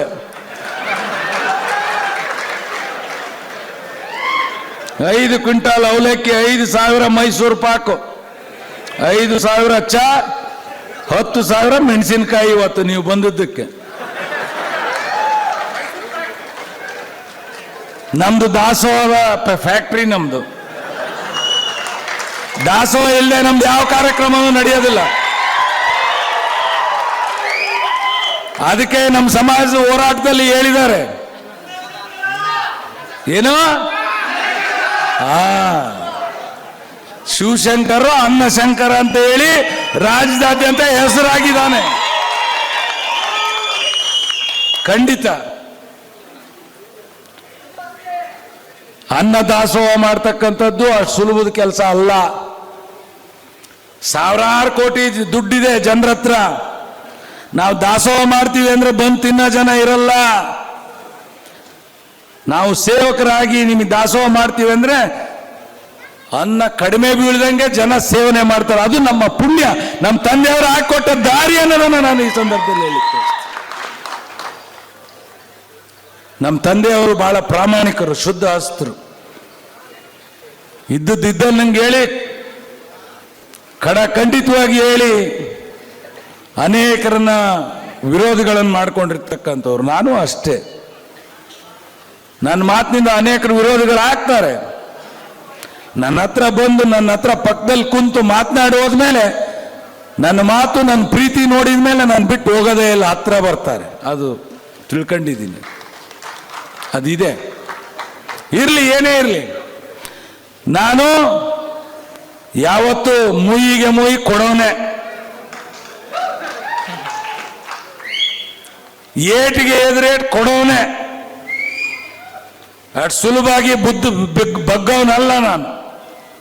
ನನಗೆ ಏನಪ್ಪ ಇವನು ಹಾಯ್ತಾನೆ ಅಂತಾರೆ. ನನ್ನ ಮಾತಿಗೆ, ನನ್ನ ನಡೆಗೆ, ನುಡಿಗೆ, ನನ್ನ ನಡೆ ನುಡಿ, ಕೊಟ್ಟ ಮಾತು ಯಾವಾಗಲೂ ಸ್ಪಷ್ಟ. ಇದ್ದಂಗೆ ಹೇಳ್ತೀನಿ, ಕೊಟ್ಟ ಮಾತನ್ನ ತಪ್ಪದಂಗೆ ನಡೀತೀನಿ. ನನಗೆ ತಿವಿತಾನೆ ಅಂತಾರೆ, ನನ್ನ ಕೋಡ್ ಸ್ವಲ್ಪ ಚೂಪೆ, ಆದ್ರೆ ಹಾಯೋದಿಲ್ಲ, ಬುಸ್ ಬುಸ್ ಅಂತಿರ್ತೀನಿ ಅಷ್ಟೇ. ನಾನು ಹತ್ರ ಯಾರು ಬರಬಾರ್ದು ಅಂತ ಸುಮ್ಮನೆ. ಹಂಗಾಗಿ ಖಂಡಿತ ನೀವ್ಯಾರು ನಾನು ಸೋತ್ರು ನನಗೆ ಶಕ್ತಿ ಕೊಟ್ಟಿದ್ದೀರಿ. ನಿಮ್ಮ ಪಾದಗಳಿಗೆ ಶಿರಸಾಷ್ಟಾಂಗ ನಮಸ್ಕಾರ. ನೀವು ನನ್ನ ಮಾತು ಕೇಳ್ತಾ ಇದ್ದೀರಿ. ನನ್ನ ಮಾತಿನ ಮೇಲೆ ಇವತ್ತು ಈ ಕ್ಷೇತ್ರದಲ್ಲಿ ನಿಮ್ಮ ಅಪೇಕ್ಷೆ ಇದೆ, ಹರೀಶ್ ನಾನು ಒಂದಾಗಿ ಬರಬೇಕು ಅಂತ. ಹರಿ ಹರ, ಶಿವ ಹರಿ ಇಬ್ರು ಒಂದಾಗಿ ಬರ್ತೀವಿ. ನೀವೆಲ್ಲರೂ ಪ್ರಾಮಾಣಿಕವಾಗಿ 100ಕ್ಕೆ 100ರಷ್ಟು ಕೆಲಸ ಮಾಡಿ ಶ್ರೀಮತಿ ಗಾಯತ್ರಿ ಸಿದ್ದೇಶ್ವರ ಅವ್ರನ್ನ ಗೆಲ್ಲಿಸಲೇಬೇಕು. ಹರಿಹರದ ಮತಗಳಿಂದ ಅವರು ಗೆಲ್ಲೇಬೇಕು. ಆದ್ರೆ ಗೆದ್ದ ಮೇಲೆ ನಿಮಗೆ ಟಾಸ್ಕ್ ಕೊಡ್ತೀನಿ. ನಾವು ಹಂಗೆ ಓಟ್ ಕೊಡೋದಿಲ್ಲ, ನೀವು ಕೆಲಸ ಮಾಡಲೇಬೇಕು. ಕೆಲಸ ಮಾಡ್ತೀರಿ ಅನ್ನೋ ವಿಶ್ವಾಸ ನನಗಿದೆ. ಮೊದಲು ನಿಮ್ಮ ಬಿಜೆಪಿ ಸಂಕಲ್ಪ ಇದೆ. ಸಿದ್ದೇಶ್ವರವರು ಮಾತನಾಡಿ ಹೋದ್ರು,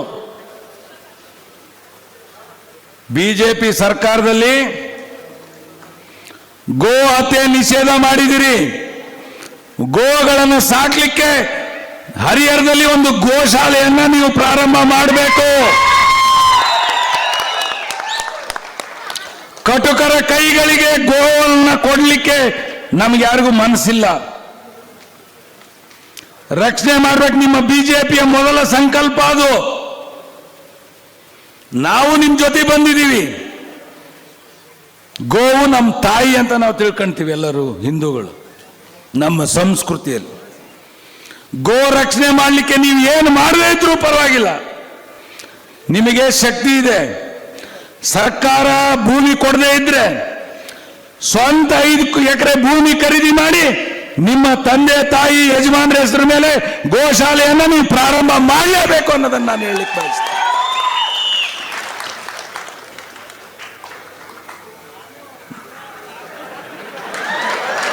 ಮತ್ ಕೈ ಮುಗಿತೀರಿ ನೋಡ್ರಿ, ಮತ್ ನಮ್ಮನ್ನ ತಲೆ ಬಾಗಿಸ್ತೀರಿ ನೀವು. 30 ಆಕಳು ಸಾಕಿದಾರಂತಪ್ಪ, ಕೈ ಮುಗಿರಿ ಎಲ್ಲರೂ ಒಂದ್ಸರಿ ಚಪ್ಪಾಳೆ ಹೊಡೀರಿ. ನಮ್ಮ ಯತ್ನಾಳ್ರವ್ರು ಹೇಳಿದ್ದಾರೆ, ಗೋ ರಕ್ಷಣೆ ಯಾರು ಮಾಡ್ತಾರೋ ಅಂತವ್ರಿಗೆ ದೇವರು ರಕ್ಷಣೆ ಮಾಡ್ತಾನೆ. ಹಂಗಾಗಿ ನೀವು ರಕ್ಷಣೆ ಮಾಡ್ತಾ ಇದ್ದೀರಿ, ಗೋ ಸಾಕ್ತಾ ಇದ್ದೀರಿ, ಭಗವಂತ ನಿಮ್ಮನ್ನು ರಕ್ಷಣೆ ಮಾಡ್ತಾನೆ, ನಿಮಗೆ ಗೆಲುವನ್ನು ಕೊಡ್ತಾನೆ. ಹಾಗೇನೆ ಈ ಕ್ಷೇತ್ರದ ಸಂಪೂರ್ಣ ಅಭಿವೃದ್ಧಿ ನಿಮ್ಮ ಜವಾಬ್ದಾರಿ ಆಗಬೇಕು. ನಾನು ಸಂಸದೆ, ನನಗೆ ಇದು ಬರಲ್ಲ ಅದು ಬರಲ್ಲ ಅನ್ನಂಗಿಲ್ಲ. ಸಂಸದರು ನೀವು ಶಾಸಕರಿದ್ದೀರಿ, ಇಬ್ರು ಜೋಡೆತ್ತಾಗಿ ಈ ಕ್ಷೇತ್ರದ ಅಭಿವೃದ್ಧಿ ನಿಮ್ಮ ಸಂಕಲ್ಪ ಆಗಬೇಕು. ಪಲಾಯನವಾದ ನಾವು ಕೇಳೋದಿಲ್ಲ. ನಮ್ಮ ಇವ್ರು ಹೇಳಿದ್ರಲ್ಲ ತೇಜಸ್ವಿ ಅವರು, ನೀವು ಕೆಲಸ ಮಾಡದೇ ಇದ್ರೆ ನಿಮಗೆ ಹಿಡಿದು ಕೇಳೋರೆ ಅಂತ ಹೇಳಿ. ನಾವು ನಿಮ್ಮನ್ನು ಹಿಡಿದು ಕೇಳೋರೆ. ದೂರ ಇದ್ವಿ, ಕೇಳ್ತಿರ್ಲಿಲ್ಲ. ಈಗ ಹತ್ರ ಆಗಿದ್ವಿ, ಪಕ್ಕದಲ್ಲೇ ಕುಂತಿದ್ದೀವಿ. ನಿಮ್ಮನ್ನು ಬಿಡದಂಗೆ ಹಿಡಿದು ಕೇಳ್ತೀವಿ, ಅದು ಎಚ್ಚರ ಇರಲಿ. ಹಾಗೇನೆ ಬಹು ಜನರ ಆಸೆ ನಿರೀಕ್ಷೆ, ನನ್ನ ಸಂಕಲ್ಪವೂ ಕೂಡ ಇದೆ. ಶಿವಮೊಗ್ಗ ಹೊಸಪೇಟೆ ರಸ್ತೆನ ನೀವು ಅಗಲೀಕರಣ ಮಾಡಿ 4 ಚತುಷ್ಪಥದ ರಸ್ತೆಯನ್ನಾಗಿ ನೀವು ಮಾಡಲೇಬೇಕು. ಅಪಘಾತದಿಂದ ಎಷ್ಟೋ ಮಕ್ಕಳು ಮಸಣಕ್ಕೆ ಹೋಗಿದ್ದಾರೆ, ಎಷ್ಟೋ ಜೀವಗಳು ಶಿವನ ಪಾದ ಸೇರಿದ್ದಾರೆ. ನೀವು 4 ಪಥದ ರಸ್ತೆಯನ್ನು ಮಾಡಿದ್ರೆ ಅವರ ಜೀವಗಳನ್ನು ಉಳಿಸಿರೋ ಪುಣ್ಯ ನಿಮಗೆ ಬರ್ತದೆ. ಆ ಕೆಲಸ ನೀವು ಮಾಡಲೇಬೇಕು ಅಂತ ಹೇಳ್ತೀನಿ. ಇನ್ನೊಂದು, MRPL ಕಾರ್ಖಾನೆ, ನಾನು 50 ಎಕರೆ ಭೂಮಿ ಕೊಡಿಸಿದ್ದೀನಿ ಇಲ್ಲಿ ಹಿಂದೆ ಶಾಸಕನಾಗಿದ್ದಾಗ. MRPL ಕಾರ್ಖಾನೆ ಪ್ರಾರಂಭ ಮಾಡಿಸ್ಬೇಕು. ನೀವು ಮಾಡಿಸಿದ್ರೆ ಈ ಕ್ಷೇತ್ರದ ಆರ್ಥಿಕ ಸ್ಥಿತಿ ಉತ್ತಮ ಆಗತ್ತೆ, ದುಡಿಯೋ ಕೈಗಳಿಗೆ ಶಕ್ತಿ ಬರ್ತದೆ. ಈ ಗ್ಯಾರಂಟಿಯಿಂದ ದುಡಿಯೋ ಕೈಗಳಿಗೆ ಶಕ್ತಿ ಕಳ್ಕೊಂಡ್ಬಿಟ್ಟಿದೆ. ದುಡಿಯೋ ಕೈಗಳಿಗೆ ಶಕ್ತಿ ಯಾವಾಗ ಬರ್ತದೋ ಅವಾಗ ಜೀವನ ಮಾಡೋದು ಕಲಿತೀವಿ. ಮೀನು ತಿನ್ನೋದು ಕಲಿಸಬಾರ್ದು, ಮೀನು ಹಿಡ್ಕೊಂಡು ತಿನ್ನೋದು ಕಲಿಸ್ಬೇಕು, ಅಂದ್ರೆ ಶಕ್ತಿ ಕೊಟ್ಟಂಗದು. MRPL ಕಾರ್ಖಾನೆ ಮಾಡಿದ್ರೆ ಈ ಕ್ಷೇತ್ರದ ಆರ್ಥಿಕ ಸ್ಥಿತಿ ಸುಭದ್ರ ಆಗತ್ತೆ. ಅದಕ್ಕೆ ನೀವು ಕೆಲಸ ಮಾಡಬೇಕು. ಪೂಜ್ಯ ಸಿರಿಗೆರೆ ಜಗದ್ಗುರುಗಳು ತುಂಗಭದ್ರಾ ನದಿಯಿಂದ 22 ಕೆರೆ ನೀರನ್ನು ತುಂಬಿಸಿದ್ದಾರೆ. ಅಂತ ಸಂಕಲ್ಪ, ಅಂತ ಕೆಲಸನ ಬಹುಶಃ ಈ ದೇಶದಲ್ಲಿ ಯಾವ ಸ್ವಾಮೀಜಿಗಳು ಕೂಡ ರೈತರಿಗೋಸ್ಕರ ಅವರ ಬದುಕನ್ನು ಸಮರ್ಪಣೆ ಮಾಡಿದ್ದು ಇರ್ಲಿಕ್ಕಿಲ್ಲ. ಬಾಬಾ ರಾಮದೇವ್ ದುಡ್ಡು ಮಾಡಕ್ ಮಾಡ್ತಾನೆ ಅವನು ಸ್ವಾಮಿಯಾಗಿ, ಆದರೆ ಜನರ ಕಷ್ಟಕ್ಕೆ ನಾನಿದ್ದೀನಿ ಅಂತ ತಲೆ ಕೊಟ್ಟಿರ್ತಕ್ಕಂಥವ್ರು ಪೂಜ್ಯ ಜಗದ್ಗುರುಗಳು, ಸಿರಿಗೆರೆ ಜಗದ್ಗುರುಗಳು. 57 ಕೆರೆಗೆ ಜಗಳೂರಿಗೆ ಒಯ್ದಿದ್ದಾರೆ ನೀರನ್ನ. ಹರಿಹರದಲ್ಲಿ 7 ಕೆರೆಗಳಿದ್ದಾವೆ. ನಿಮಗೆ ಬರಲ್ಲ ಅಂತ ನೀವು ಹೇಳ್ಬೋದು, ಆದರೆ ಮನಸ್ಸು ಬೇಕಷ್ಟೇ ಮಾಡಲಿಕ್ಕೆ. ಹರೀಶ್ ರವ್ರ ಜೊತೆನಲ್ಲಿ ಮಾಡ್ತೀರಿ ಅನ್ನೋ ವಿಶ್ವಾಸ ಇದೆ. ಕೆರೆಗಳನ್ನ ತುಂಬಿಸ್ಲಿಕ್ಕೆ, ಕೊಂಡಜ್ಜಿ ಕೆರೆಯಿಂದ ಹಿಡಿದು ಎಲ್ಲ ಕೆರೆಗಳನ್ನು ತುಂಬಿಸ್ಲಿಕ್ಕೆ ನೀವು ಪ್ರಸ್ತಾವನೆಯನ್ನು ಕೊಟ್ಟು ಶ್ರಮಿಸಬೇಕು ಅನ್ನೋದನ್ನು ನಿಮ್ಮ ಮುಂದೆ ನಿವೇದನೆ ಮಾಡ್ಲಿಕ್ಕೆ ಬಯಸ್ತೀನಿ. ಈ ಕ್ಷೇತ್ರದ ಜನ ಬಯಸ್ತಾರೆ. ಕಾಂಗ್ರೆಸ್ನವರು ಏನು ಅಭ್ಯರ್ಥಿ ಆಗಿದ್ರಲ್ಲ ಹಿಂದೆ ನಮ್ಮ ಮುಂದೆ ಹರೀಶ್ ರವ್ರೆ, ನಮ್ಮ ಸರ್ಕಾರ ಬಿಜೆಪಿ ಸರ್ಕಾರ ಇತ್ತು, ಏನ್ ಜನಾಂದೋಲನ ಮಾಡಿದ್ದು ಮೆಡಿಕಲ್ ಕಾಲೇಜ್ ತರ್ತೀವಿ ಅಂತ. ಅಲ್ಲೆಲ್ಲ ಸರ್ಕಲ್ನಾಗೆಲ್ಲ ನಮ್ಮ ಸಹಿ ಹಾಕ್ಸಿದ್ರು. ವೀರೇಶ್ ನಿಮ್ದೆಲ್ಲ ಕರೆದು ಸುಮ್ಮನೆ ಅಲ್ಲಿ ನಿಲ್ಲೋದು, ಸಹಿ ಹಾಕೋದು. ರಾಮಪ್ಪನ್ ಸರ್ಕಾರಕ್ಕೆ ತಗೊಂಡೋದ್ರೆ 3 ಕಾಸಿನ ಬೆಲೆ ಬರಲಿಲ್ಲ, ಹಂಗೆ ಒಗೆದು ಬಿಟ್ರು. ಈಗ ನಿಮ್ಮ ಸರ್ಕಾರ ಐತಲ್ಲಪ್ಪ, ಮಾಡಿ ನೋಡೋಣ. ಹಂಗ ಬೇರೆ ಸರ್ಕಾರ ಇದ್ದಾಗ ಏನು ಕಿಸದ್ ಕಟ್ಟಿ ಹಾಕ್ಬಿಡ್ತೀವಿ ಅಂತ ಬಾರಿ ಭಾಷಣ ಮಾಡಿದ್ರಲ್ರಯ್ಯ. ಮಾಡ್ರಿ ನೋಡೋಣ. ನಿಮ್ ಸರ್ಕಾರನೇ ಐತಲ್ಲ. ಮಿಸ್ಟರ್ ನಂದಿಗಾವಿ ಶ್ರೀನಿವಾಸ್, ನೀನೇ ಇದಕ್ಕೆ ಚಾಲನೆ ಕೊಟ್ಟದ್ದು. ಅಭ್ಯರ್ಥಿಯಾಗಿ ಸೋತಿದೀಯ. ನೀನು ಮುಂದೆ ಚುನಾವಣೆ ನಿಲ್ಲೋದಕ್ಕಿಂತ ಪೂರ್ವದಲ್ಲಿ ಮೆಡಿಕಲ್ ಕಾಲೇಜ್ ತಂದೆ ಚುನಾವಣೆ ನಿಲ್ಬೇಕು. ಇಲ್ಲ ಅಂದ್ರೆ ಜನ ನಿನ್ನನ್ನು ಮತ್ತೆ ಮನೆ ಕಳಿಸ್ತಾರೆ. ವಿಚಾರ ಮಾಡಿ. ಮೆಡಿಕಲ್ ಕಾಲೇಜ್ ಹರಿಹರಕ್ಕೆ ಬರಲೇಬೇಕು. ಮುಂದೆ ಸಮ್ಮಿಶ್ರ ಸರ್ಕಾರ ಬರುತ್ತೆ. ಈ ಮೈತ್ರಿ ಭಾವನೆಯಿಂದ ಈ ಸರ್ಕಾರ ಬಹಳ ದಿವಸ ಉಳಿಯೋದಿಲ್ಲ. ರಾಜ್ಯದಲ್ಲಿ 28 ಕ್ಷೇತ್ರಗಳಲ್ಲಿ ನಾವು ಗೆದ್ದೇ ಗೆಲ್ತೀವಿ. ಸರ್ಕಾರ ಪತನ ಹಾಗೆ ಆಗತ್ತೆ. ನಮ್ಮ ಸರ್ಕಾರ, ನಿಮ್ಮ ಸರ್ಕಾರ, ಜನಪರ ಸರ್ಕಾರ ಬಂದ ಮೇಲೆ ಹರಿಹರಕ್ಕೆ ಮೆಡಿಕಲ್ ಕಾಲೇಜನ್ನು ತರಲಿಕ್ಕೆ ಎಲ್ಲ ರೀತಿಯ ಪ್ರಯತ್ನವನ್ನ ಹರೀಶ್ ರವರೇ, ತಾವು, ಅವರು, ನಾವು ಎಲ್ಲರೂ ಸೇರಿ ಮಾಡಬೇಕು ಅನ್ನೋದನ್ನ ಈ ಸಂದರ್ಭದಲ್ಲಿ ನಿವೇದನೆಯನ್ನ ಮಾಡಲಿಕ್ಕೆ ಬಯಸ್ತೇನೆ.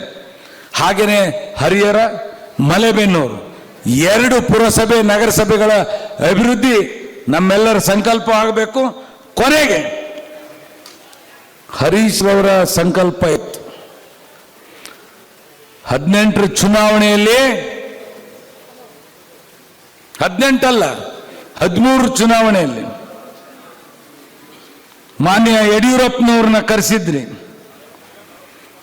ಬರೀ ಯಡಿಯೂರಪ್ಪನವ್ರು ಕರೆಸ್ಲಿಲ್ಲ ನೀವು, ಪೂಜಾ ಗಾಂಧಿನೂ ಕರೆಸಿದ್ರಿ, ಅಡಿಪಾಯ ಹಾಕ್ಸಿದ್ರಿ. ನಿಮ್ಮ ಹೋರಾಟ ನಿರಂತರವಾಗಿ ಇದೆ. ಮತ್ತೆ ಶಾಸಕರಾಗಿದ್ದೀರಿ. ಏನಂದ್ರಿ? ಪೂಜಾ ಗಾಂಧಿನ ಎಲ್ಲರೂ ಮರೆಯಕ್ಕಾಗತ್ತೇನ್ರಿ? ಆಕಿ ನಿಮ್ ಜೊತೆಗೆ ಬಂದು ನಮ್ಮ ಜೊತೆಗೆ ಬಂದು ಮತ್ತೆಲ್ಲೇ ಹೋಗಿದ್ದಾಳೆ. ಅಂತರ್ನೇ ಕರ್ಕೊಂಬಂದ್ರಿ ನೀವು. ಅಲ್ರಿ, ಆಕಿನ ಕರ್ಕೊಂಬರೋದೆ ಸಿದ್ದೇಶ್ ಅವ್ರ ಮನೆಯವರು ಗಾಯತ್ರಿ ಸಿದ್ದೇಶ್ ಅವ್ರನ್ನ ಕರೆಸಿ ಗೃಹಲಕ್ಷ್ಮಿ, ಜಲಲಕ್ಷ್ಮಿ, ದುಡ್ಡಿನ ಲಕ್ಷ್ಮಿ ಅವರಿಂದ ಅಡಿಗೆಲ್ಲ ಹಾಕ್ಸಿದ್ರೆ ಇವತ್ತು ಬೈರನ್ ಪಾದ ಆಗ್ಲೇ ಜಾರಿ ಆಗಿಬಿಡ್ತಿತ್ತು. ನಾನು ಸುಲಭವಾಗಿ ಮರೆಯನಲ್ಲ ಹರೀಶ್ ರವ್ರೆ, ನಿಮ್ಮ ಹೆಜ್ಜೆನೂ ಮರ್ತಿಲ್ಲ, ನಾವೀಗ ಒಟ್ಟಾಗಿ ಹೋಗೋದನ್ನು ಮರೆಯೋದಿಲ್ಲ. ಒಂದಾಗಿದ್ದೀವಿ. ಒಂದಾದ್ಮೇಲೆ ನಿಷ್ಕಲ್ಮಶ ಭಾವನೆಯಿಂದ ಒಂದಾಗಬೇಕು. ಕಾಟಾಚಾರಕ್ಕೆ ಒಂದಾದ್ರೆ ಮತ್ತೆ ಅದಕ್ಕೆ ಪೆಟ್ಟು ಬೀಳುತ್ತೆ. ಇವತ್ತಷ್ಟೇ ದಾಟೋ ಪ್ರಶ್ನೆ ಇಲ್ಲ. ನೀವೀಗ ಮುಗಿಸ್ಕೊಂಡ್ ದಾಟ್ತೀನಿ ಅಂದ್ರೆ ನಾನು ಬಿಡೋನಲ್ಲ, ನಿಮ್ಮನ್ನು ಎಳೆಯವನೇ ನಾನು.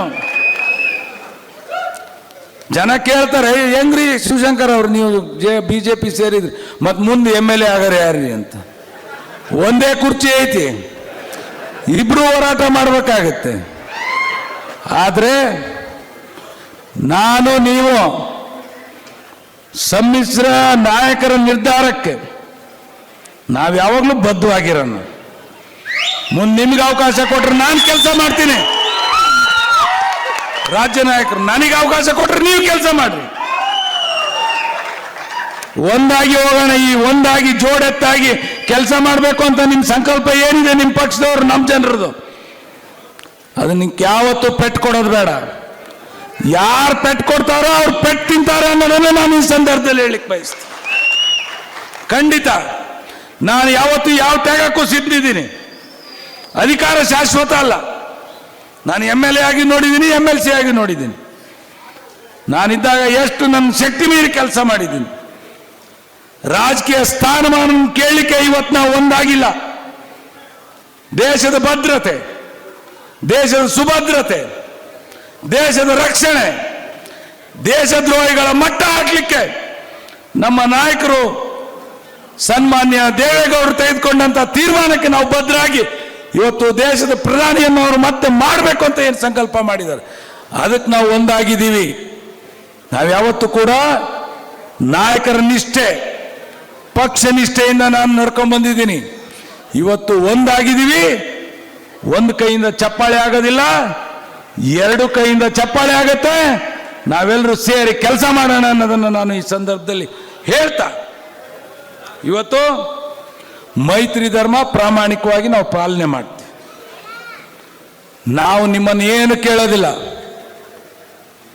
ಯಾರು ಕೂತ್ಕೊಳ್ಳಪ್ಪ, ಯಾವುದು? ಕೊಂಡಜ್ಜಿಕೆರೆ. ಖಂಡಿತ ಖಂಡಿತ ಖಂಡಿತ. ನಾನು ಶಾಸಕನಾಗಿದ್ದಂಥ ಸಂದರ್ಭದಲ್ಲಿ 19.5 ಕೋಟಿ ರೂಪಾಯಿಗೆ ಎಸ್ಟಿಮೇಟ್ ಮಾಡಿಸಿದ್ದೆ. ನಾನು ಅಭಿವೃದ್ಧಿ ಕಾರ್ಯದ ಬಗ್ಗೆ ಈಗ ನಾನು ಮಾತಾಡೋದಿಲ್ಲ, ಈಗಾಗಲೇ ಒತ್ತಾಗಿದೆ. ಅದಕ್ಕೆ ಹಳ್ಳಿ ಬರ್ತಾವಲ್ಲ, ನಾನೇನು ಮಾಡಿದ್ದೆ, ಹರೀಶ್ ಏನು ಮಾಡಿದ್ದಾರೆ ಎಲ್ಲರೂ ಮಾತಾಡ್ತೀವಿ. ಸಿದ್ದೇಶ್ವರವ್ರು ಏನು ಮಾಡಿದ್ದಾರೆ ಎಲ್ಲದನ್ನೂ ನಿಮ್ಮ ಮುಂದೆ ಇಡ್ತೀವಿ. ನಾನು ಕ್ಯಾಬಿನೆಟ್ಗೆ ಒಯ್ಬೇಕಾಗಿತ್ತು, ನಾನು ಸೋತೆ. ಇನ್ನೊಬ್ರು ಗೆದ್ದವ್ರಿಗೆ ಅವ್ರಿಗೇನು ಅರಿವೇ ಇಲ್ಲ. ಅರಿವಿಲ್ದವ್ರನ್ನ ಗೆಲ್ಸಿದ್ರೆ ಅಭಿವೃದ್ಧಿ ಆಗೋದಿಲ್ಲ. ಸುಮ್ಮನೆ ಆಯಾರಾಮ್ ಗಯಾರಾಮ್, ನಾನು MLA ಮುಗೀತು ನನ್ನ ಅವಧಿ, ಟಾಟಾ ಬಾಯ್ ಬಾಯ್ ಅಂತ ಮನೆ ಸೇರಿಬಿಟ್ರು. ಆದರೆ ಕೊಂಡಜ್ಜಿಕೆರೆ 11 ಹಳ್ಳಿ ಜನ ಇವತ್ತು ಪರಿತಪಿಸ್ತಾ ಇದ್ದಾರೆ. ಅದು ಎಸ್ಟಿಮೇಟ್ 22 ಕೋಟಿಗಾಗಿದೆ. ನಾನು ಸೋತರು ಬಿಟ್ಟಿರಲಿಲ್ಲ. ಹರೀಶ್ ರವರೇ, ಅದು ಹಂಗೆ ಬಿದ್ದಿದೆ. ನೀವು ವಿಧಾನಸಭೆಯಲ್ಲಿ ಪ್ರಶ್ನೆ ಹಾಕಿ ಅದಕ್ಕೆ ಜೀವ ಕೊಡಿ, ಜೀವ ಕೊಟ್ಟು ಅದಕ್ಕೆ ನೀರು ತುಂಬಿಸೋ ಕೆಲಸ ಪ್ರಾರಂಭ ನೀವು ಮಾಡಬೇಕು. ಆ ಕೆಲಸ ಮಾಡ್ತೀರಿ ಅನ್ನೋ ವಿಶ್ವಾಸ ನನಗಿದೆ ಅನ್ನೋದನ್ನ ಈ ಸಂದರ್ಭದಲ್ಲಿ ಹೇಳಲಿಕ್ಕೆ ಬಯಸ್ತೀನಿ. ಅಂತಿಮವಾಗಿ ನಾನು ಹೇಳೋದಿಷ್ಟೇ, ಮೈತ್ರಿ ಧರ್ಮ ನಾವು ಪಾಲನೆ ಮಾಡ್ತೀವಿ ನಿಜ. ನಾನು ಕೈ ಮುಗಿದು ನಿಮ್ಮ ಕಾಲಿಗೆ ಬಿದ್ದು ಕೇಳ್ತೀನಿ, ನಾವು BJP ಕಾರ್ಯಕರ್ತರು ನಮ್ಮ ಚುನಾವಣೆಯಲ್ಲಿ ಬಡ್ದಾಡಿದ್ದೀರಿ, ಮನಸ್ಸುಗಳು ಕೆಟ್ಟಿದ್ದಾವೆ. ಆದ್ರೆ ವಿಶಾಲ ಮನಸ್ಸಿನಿಂದ, ದೇಶದ ಹಿತದೃಷ್ಟಿಯಿಂದ ನಮ್ಮ ನಾಯಕರು ಹೇಳಿದ್ದಾರೆ, ದೇವೇಗೌಡರು, ನೋಡಪ್ಪ ಎಲ್ಲರೂ ಒಂದಾಗಿ ವೈಮನಸ್ಸನ್ನು ಮರೆತು, ರಾಜಕೀಯದಲ್ಲಿ ಯಾರೂ ಶತ್ರುಗಳಲ್ಲ, ಯಾರೂ ಮಿತ್ರರಲ್ಲ, ಒಂದಾಗಿ ಕೆಲಸ ಮಾಡೋಣ, ಮತ್ತೊಮ್ಮೆ ಮೋದಿ ಅವ್ರನ್ನ ಪ್ರಧಾನಿ ಮಾಡೋಣ, ಎಲ್ಲರೂ ವೈಮನಸ್ಸುಗಳನ್ನು ಬಿಡ್ರಿ ಅಂತ ಹೇಳಿದ್ದಾರೆ. ನಾನು ನಿಮಗೆ ಕೈ ಮುಗಿತೀನಿ. ಸಣ್ಣ ಪುಟ್ಟ ವ್ಯತ್ಯಾಸಗಳನ್ನು ಬದಿಗೊತ್ತಿ ನಾವು BJPಯ ಕಾರ್ಯಕರ್ತರಿಗೆ ಕೇಳೋದಿಷ್ಟೇ, ನೀವು ಕೂಡ ಮುಕ್ತ ಮನಸ್ಸಿನಿಂದ ನಮ್ಮವರನ್ನು ಅಪ್ಪಿಕೊಳ್ಳಿ, ನಮ್ಮವರನ್ನು ತಪ್ಪಿಕೊಳ್ಳಿ, ನಾವು ನಿಮ್ಮನ್ನು ತಪ್ಪಿಕೊಳ್ತೀವಿ, ಒಟ್ಟಾಗಿ ಕೆಲಸ ಮಾಡೋಣ, ಅಭ್ಯರ್ಥಿಯನ್ನ ಗೆಲ್ಸೋಣ, ದೇಶಕ್ಕೆ ಮತ್ತೊಮ್ಮೆ ಮೋದಿ ಅವ್ರನ್ನ ಪ್ರಧಾನಿ ಮಾಡೋಣ. ನಾವು ಯಾವ ಅಧಿಕಾರದ ಆಸೆಯಿಂದ ನಿಮಗೆ ಕೈ ಜೋಡಿಸಿಲ್ಲ, ನಾವು ನಿಮಗೇನು ಕೇಳೋದಿಲ್ಲ. ನಾವು ಸಣ್ಣ ಪುಟ್ಟ ಕೆಲಸ ಅಂತ ನಮ್ಮ ಕಾರ್ಯಕರ್ತರು ಬಂದಾಗ, ಹರೀಶ್ರವ್ರೆ, ಅಮ್ಮವ್ರೆ, ಸಿದ್ದೇಶ್ರವ್ರೆ, ನೀವು ನಮ್ಮ ಕಾರ್ಯಕರ್ತರನ್ನ ಗೌರವದಿಂದ ಕುಂದಿರಿಸಿ ಎರಡು ಮಾತು ಕೇಳಿಬಿಟ್ರೆ ಅಷ್ಟೇ ಸಾಕು, ನಾವು ತೃಪ್ತಿ ಆಗ್ತೀವಿ ಅನ್ನೋದನ್ನು ನಾನು ಈ ಸಂದರ್ಭದಲ್ಲಿ ಹೇಳಿ, ನಿಮಗೆ ಗೆಲುವಿನ ಮತ ಜನತಾದಳದವ್ರು ಕೊಡಿಸ್ತೀವಿ. ಖಂಡಿತವಾಗಿ ನೀವು ಗೆಲ್ತೀರಿ, ನೀವು ಗೆಲ್ಲೋದು ನಿಶ್ಚಿತ. ದೇಶದ ಪ್ರಧಾನಿ ಮೋದಿ ಆಗಿರೋದು ಖಚಿತ. ನಾವು ನಿಮಗೆ ದುಡಿಯೋದು ಖಂಡಿತ. ನೀವು ಗೆದ್ದೇ ಗೆಲ್ತೀರಿ. ಇವತ್ತಿನ ಮಹಾಸಭೆ ಬಹುಶಃ ಹರಿಹರದ ರಾಜಕೀಯ ಇತಿಹಾಸದಲ್ಲಿ ಒಂದು ಬದಲಾವಣೆ ತರ್ತಕ್ಕಂಥ ಕಾರ್ಯಕ್ರಮ ಅನ್ನೋದನ್ನು ನಾನು ಈ ಸಂದರ್ಭದಲ್ಲಿ ಹೇಳಿ, ನನ್ನ ಒಂದು ಕರೆಯ ಮೇರೆಗೆ ಹರೀಶ್ ಅವರು ಕಾರ್ಯಕರ್ತರನ್ನ ಆಹ್ವಾನ ಮಾಡಿದ್ದಾರೆ, ನಾವು ಆಹ್ವಾನ ಮಾಡಿದ್ದೀವಿ, ಎಲ್ಲರೂ ವೇದಿಕೆಯಲ್ಲಿದ್ದೀವಿ, ಮುಂಭಾಗದಲ್ಲಿ ನೀವು ಕೂತಿದ್ದೀರಿ. ಸಮರಸದಿಂದ ಒಂದಾಗಿ ಮೋದಿ ಅವರನ್ನ ಪ್ರಧಾನಿ, ಗಾಯತ್ರಿ ಸಿದ್ದೇಶ್ವರನ್ನ ಸಂಸದರನ್ನಾಗಿ ಮಾಡಲಿಕ್ಕೆ ಪ್ರಾಮಾಣಿಕವಾಗಿ ನಾವು ಶ್ರಮಿಸೋಣ ಅನ್ನೋ ಮಾತನ್ನು ಈ ಸಂದರ್ಭದಲ್ಲಿ ಹೇಳಿ, ಇವತ್ತಿನ ಕಾರ್ಯಕ್ರಮಕ್ಕೆ ಬಂದಿರತಕ್ಕಂಥ ನಮ್ಮ ನಾಯಕರುಗಳು, ವೇದಿಕೆಯಲ್ಲಿರ್ತಕ್ಕಂಥ ನಮ್ಮ ಜಿಲ್ಲಾಧ್ಯಕ್ಷರ ಆದಿಯಾಗಿ ಎಲ್ಲರೂ ಕೂಡ ಪ್ರಾಮಾಣಿಕವಾಗಿ ಶ್ರಮಿಸಿದ್ದೀರಿ ನಮ್ಮ ಕಾರ್ಯಕರ್ತರನ್ನ ಬರಮಾಡಲಿಕ್ಕೆ. ನೀವೆಲ್ಲರೂ ಕೂಡ ದಾಸೋಹವನ್ನು ಸ್ವೀಕಾರ ಮಾಡಿದ್ದೀರಿ, ನನ್ನ ಮಾತುಗಳನ್ನು ಕೇಳಿದಿರಿ, ಎಲ್ಲ ಮಾತುಗಳನ್ನು ಕೇಳಿದಿರಿ. ಬಹುಶಃ ಏನು ಸ್ವಲ್ಪ ಹತ್ತೆತ್ತಿದ್ದವರು ಎಲ್ಲರೂ ಬದಲಾಗಿ ನಮ್ಮ ಮುಂದೆ ಕಮಲದ ಗುರುತಿಗೆ ಓಟ್ ಕೊಡೋದು ಅಷ್ಟೇ ನಮ್ಮ ಸಂಕಲ್ಪ ಆಗಬೇಕು ಅನ್ನೋದನ್ನ ಈ ಸಂದರ್ಭದಲ್ಲಿ ಕೇಳಿ, ಭಾಗವಹಿಸಿರ್ತಕ್ಕಂಥ ಪ್ರತಿಯೊಬ್ಬರಿಗೂ, ಎಲ್ಲ ನಾಯಕರಿಗೆ, ನಿಮಗೆಲ್ಲರಿಗೂ ಕೂಡ ಗೌರವದ ವಂದನೆಗಳನ್ನು ಅರ್ಪಿಸಿ ಇವತ್ತಿನ ಕಾರ್ಯಕ್ರಮವನ್ನು ಮುಕ್ತಾಯ ಮಾಡ್ತೇನೆ. ಎಲ್ರಿಗೂ ನಮಸ್ಕಾರ.